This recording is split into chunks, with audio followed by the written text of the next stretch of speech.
This is The Industry. A show built by the working class for the working class. If you have a job, this is the podcast for you. Here is your host, Levi Jett.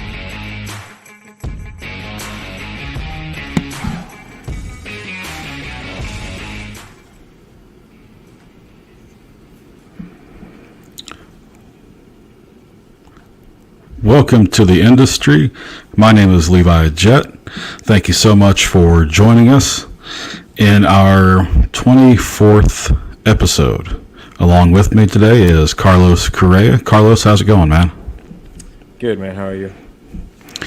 Can't complain, man. Can't complain. Doing some yard work, enjoying some warmer weather finally. Feels like it's actually May now, as May got off to a really rough start around Indiana. Anyway, I'm sure for you up in Chicago, too, you guys have been dealing with some pretty cold temps, feeling more like March than May. 100%. For sure. Did you see the big, dust storm, dirt storm, like whatever it was, out there? What was the Springfield? Yeah, in Illinois? Central Illinois off of I-55. I had read about it. I read a little article about it when it had first happened. But as you were telling me, I heard it got a lot serious. Yeah, man. Like it was 72 cars. I think there's been 9 fatalities at this point. And you hear about what actually happened. I mean, they had just were running, tractors over fields, and that topsoil dirt was really loose. Wind from a storm to the north was still working, kicked up all that, and pretty much created whiteout conditions. In seconds. And it's one thing to have that happen in a snowstorm because you kind of expect it, but on a normal day that's 50 degrees and no threat of anything for that to come up out of nowhere. I mean, that's got to be extremely frightening for those motors. Well, I mean, we've talked about it before. I've told you before. I mean, that was when we were traveling or when we were working together. That was like one of my biggest fears is a whiteout condition and getting into an accident like that, and to happen in conditions where you don't even expect it. Man, that really has to be one of the scariest things ever. Oh, absolutely. I mean, so when I was in Afghanistan, I was in 2 sand/dust storms. Those were pretty wild. Thankfully, we weren't driving. Just kind of was more caught outside and was able to seek cover.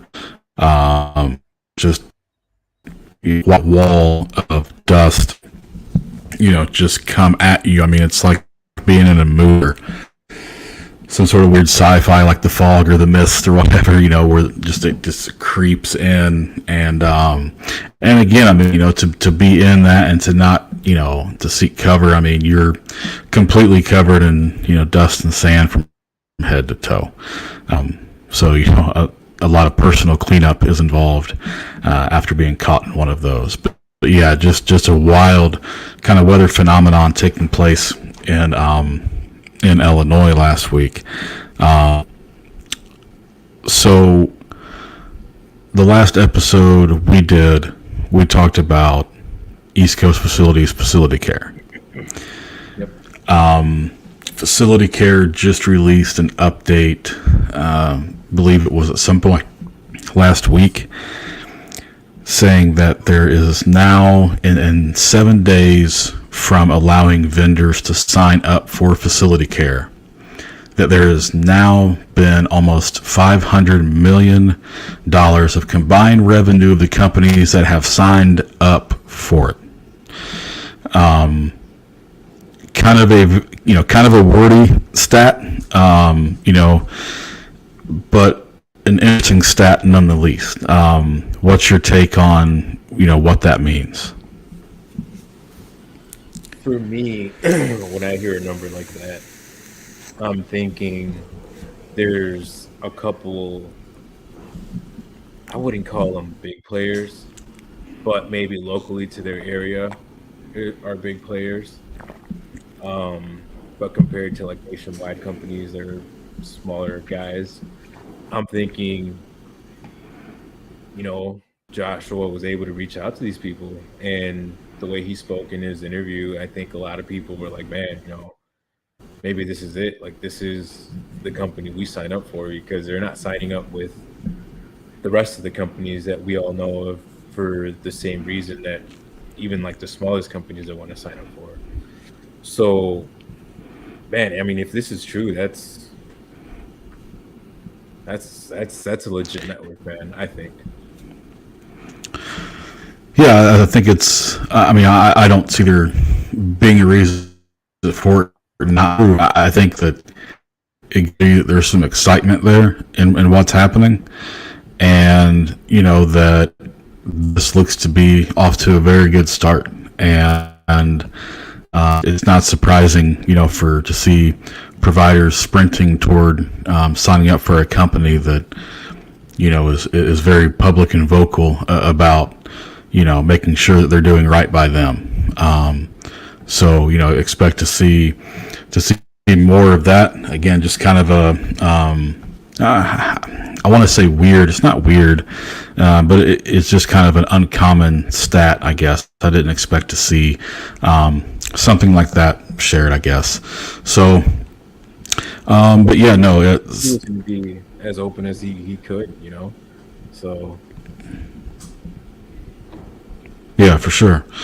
No, it's definitely something to watch, and we'll continue to watch, as time moves forward and as we, see what this facility care company is going to turn into. think about it, man. To have that backup as your providers. I mean, let's say a provider is good in an area you're not, and they're, they can be anywhere at any time.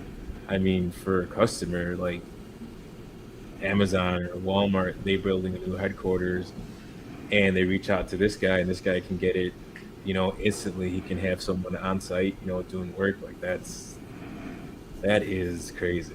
That is great service. He's, yeah, from what he's talked about, though, he doesn't intend to be in, every, sub-market out there. The major markets, yes, but, I don't expect him to get down, in places that are, wide open and where it is kind of harder to find a provider network. And I would think that again, it would be smart if you were just able to avoid those areas altogether. And in my opinion, types of areas belong in a managed services portfolio to begin with, just because it doesn't work the way you need it to work. The numbers aren't there as far as population and as how many actual providers are going to be available to you. Because you need some to be able to make it work. So I think he's going to try, at least at the beginning, is what he says is that he's going to try to maybe avoid getting into every area. There's areas he just doesn't have interest in, and I believe that those are probably the areas that I'm speaking of. But I mean, there locally there should be some big players in those areas. Not to get too much into it, but I know there should be, and if you get the opportunity and that you're to get a contract in that area that'll help you and one of your providers, why not? That's just how. Sure. Yeah. And yeah. No, I agree with you, man. I mean, it definitely makes sense. But speaking of big players locally, I don't know how familiar you are with the lawn care industry in your area, But here around me, I mean, it's very competitive. There's a lot of I'm sure. local big players, and smaller guys. I mean, just in these towns alone that I live here in the DuPage area, that's DuPage County where I live in. I mean, there's landscape co- companies for everyone and anyone looking for something, any type of service. But what I've been noticing, and it's not really even with like the bigger local guys, it's also with like bigger companies nationwide. So I've noticed a lot of companies being bought out by either, I don't know what you call them, investment groups or some type Hmm. of a group that buys these local bigger companies and creates one big one. And I'm seeing it more and more to where it caught my attention, and it isn't, and it's happening everywhere. I know there's a company called, I mean, I don't know if we're able to say names or if we'd get in trouble, but with our millions of viewers that we Yeah. have. Yeah. Right. But, Yeah. Go ahead and pull the trigger, man. All right. there's a company called Yellowstone that I had never heard of, but has come into Illinois and bought a couple of big players to the Chicagoland and the suburbs. And this is now a nationwide company. And the same thing happened with Yeah. with other companies around here. They're all joining these. I don't know if they're joining or getting bought out, but it's getting interesting, and I'm trying to understand why someone would go ahead and do that. If they're seeing the value of blue collar industry, is that finally getting to a level where people are like, hey, maybe we should invest in buying a couple of these because there is a lot of money going around, and most of these companies, man, they're not commercial companies. Some of these companies are, high end residential companies. So it's pretty interesting what's happening out here, and I'm pretty sure it's happening in other bigger cities, but in the Chicago market, man, it's happening. Yeah. So, and that makes me kind of, think just a little bit about where we are kind of in society when it comes to, I guess, just how everything runs, man. I mean, so you're talking about, what I assume are family-owned businesses selling Mhm. to a larger investor. So, there's a couple different things to look at there. And one is, why are these family businesses even going up for sale to begin with? Now, and again, maybe it's not, they were outwardly, hey, my company is for sale. Maybe these people, reached out and said, hey, what do you think about this? Because the generation of people set to take the next place in the order of a family-owned business. I mean, stop for a second and think about who those types of people are, and really available to them today instead of continuing a family. Because let's face it, I mean, if you're the primary person or one of the primary people keeping that family business going, that's a lot of work. That's a lot of hard work. And, but, I mean, in today's society, there's a lot of opportunity out there to make money, and it's not going to be kind of going down the same path as a family-owned business. And so, I mean, you look at kids out there all over the place that, have tens and hundreds of thousands of followers on these different social media platforms to monetize social media. do that at 13, 14, what does that look like for them by the time they're 18 years old?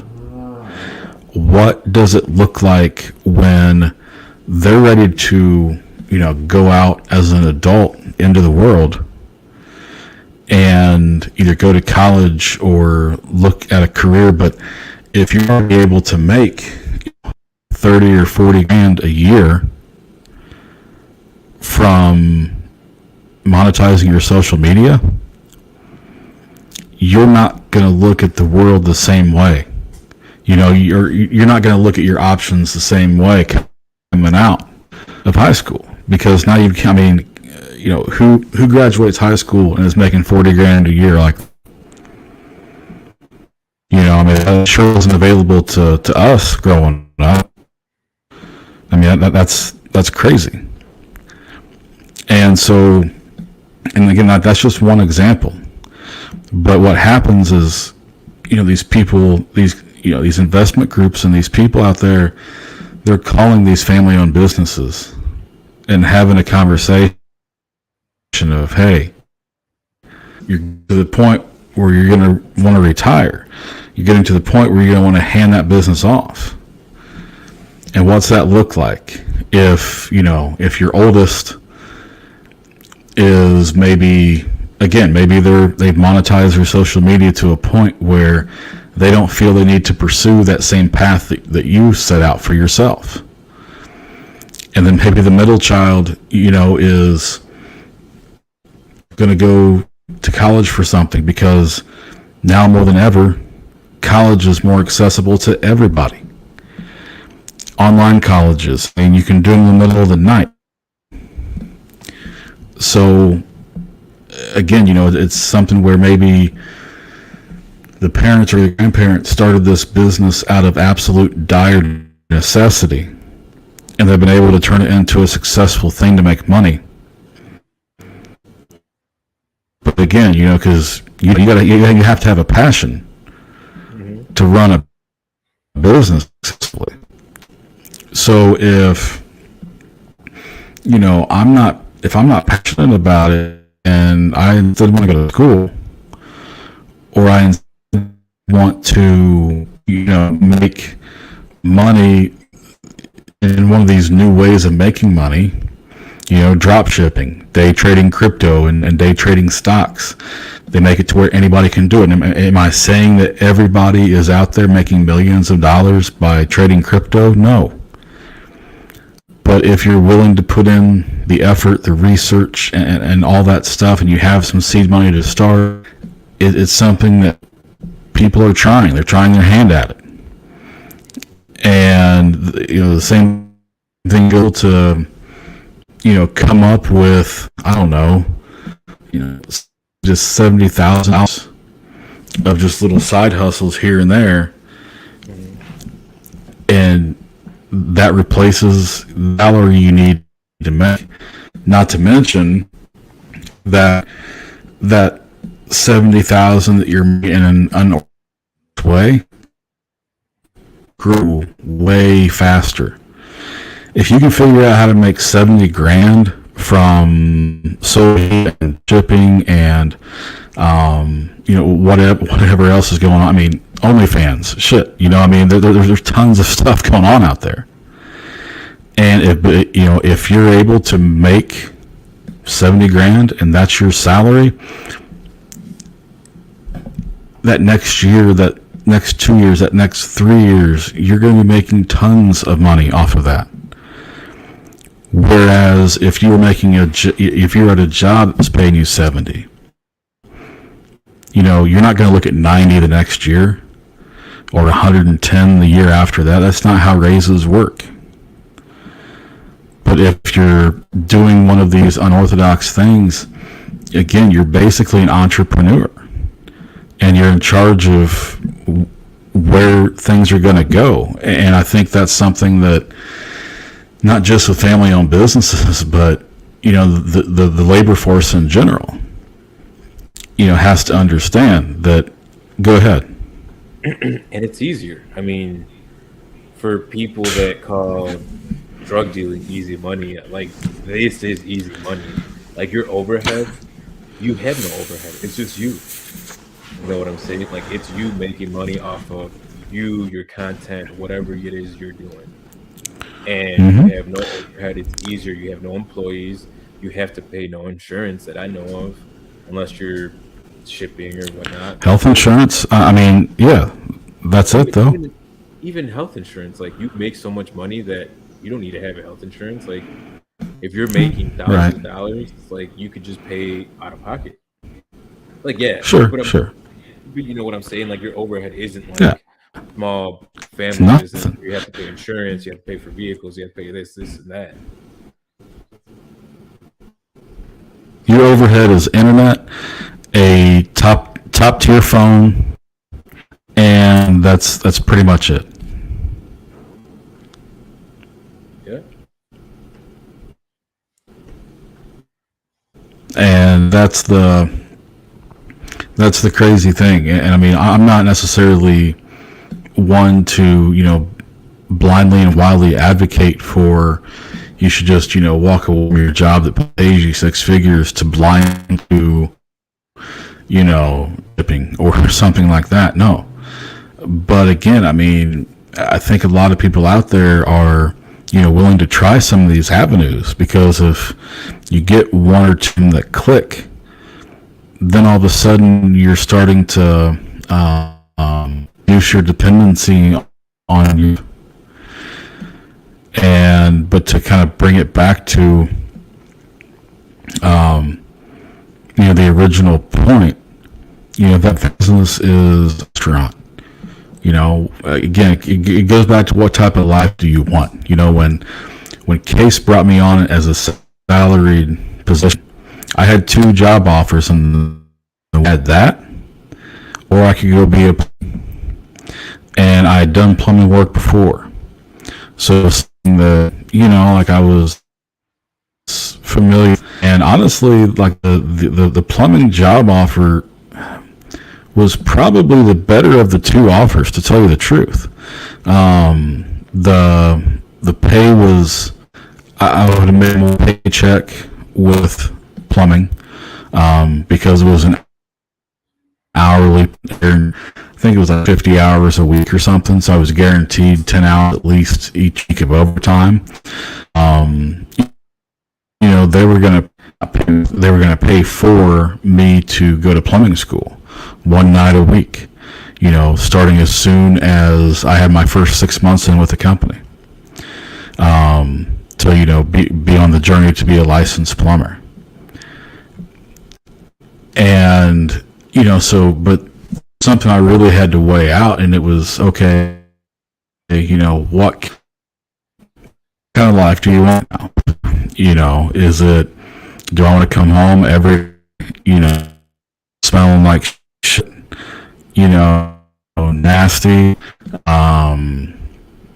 or do I want to come home, clean, and burn through a bunch of boots and shoes and stuff. Like, for me it was, do I want to drive around in a truck all day that smells like crap, or do I want to drive around in a very nice, pretty new F-350?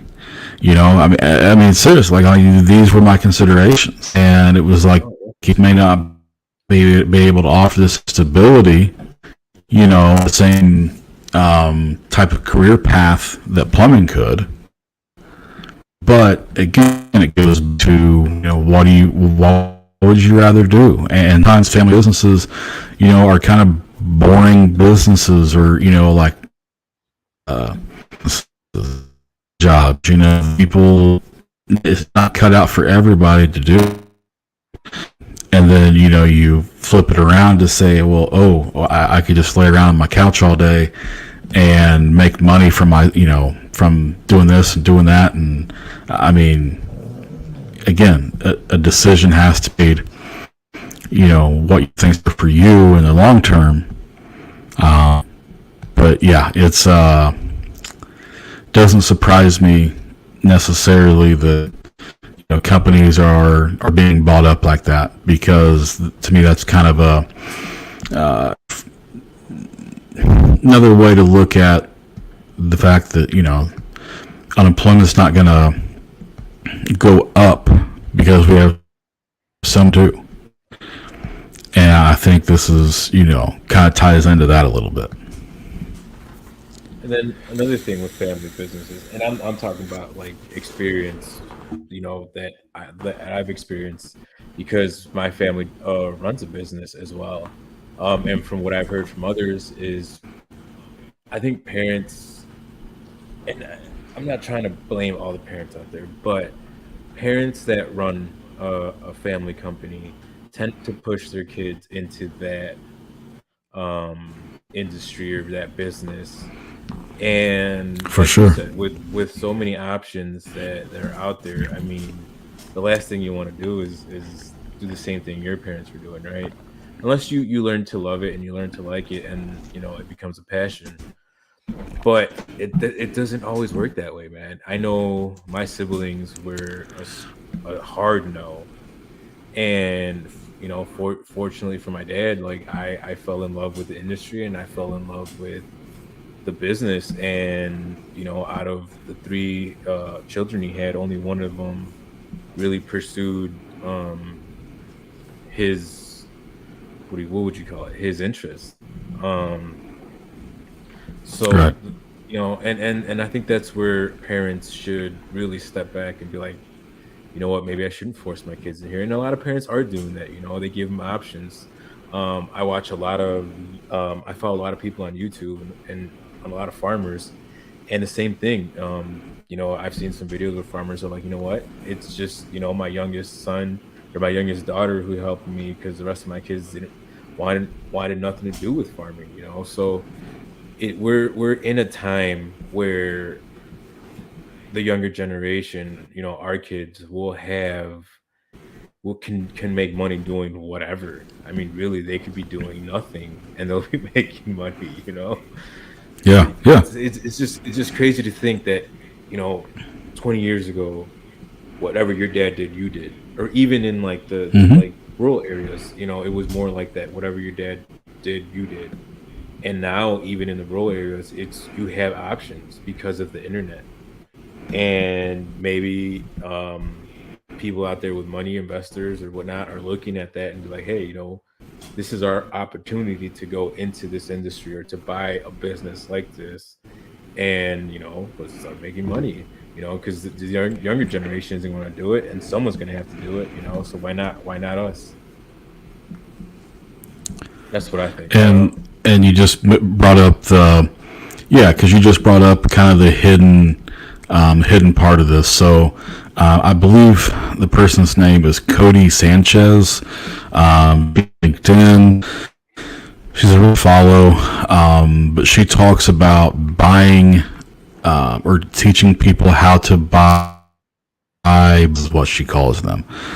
And so, everyone in town has, that car wash that's been there forever, that's not name brand, and it's, calling a place like that, talking to the owner, and, kind of having a conversation about, hey, like, what's your plans for the future? Is someone going to come in here and run this when you're ready to step away? Are you going to sell? Have you given it any thought?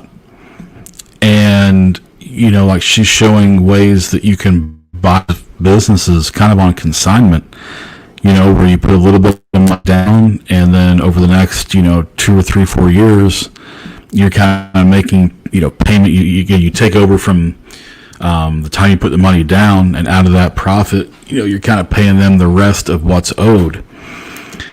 But again, that's a way to go in there and,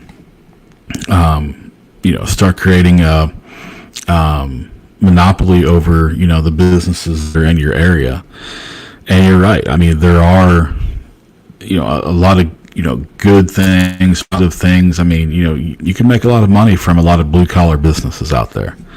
Oh, for sure. And, I mean, and you with, some great people that are going to put, an ounce of themselves into that business to help you.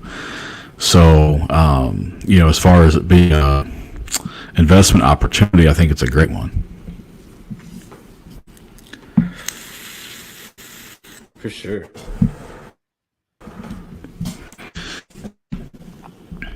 All right, so that about does it for the next episode of The Industry. Be sure to catch us back here next week for an all-new episode. And I want you to still anticipate changes with the next few weeks. We're talking about maybe bringing in another intro to the show, talking about, making some other just stylistic changes, just trying to find, where we want to be for a show. But yeah, so we'd also like in to the meantime, apologize please. I was just going to say to our million of followers, we apologize for not having an episode last week. We had a busy family weekend on our end, so I'd like to apologize, and if there's anything we could do for our millions of followers, let us know. Yeah, gotta make sure we appease the millions of listeners out there. Yes. But anyways, share, like our show, comment, interact, do whatever. Thank you. Sure. But all right, Carlos, play our outro music to get us out of here, man. Thanks for listening to The Industry, a show built by the working class for the working class. Be sure to subscribe so you don't miss the next episode. While you're at it, help us spread the word by leaving a rating and review.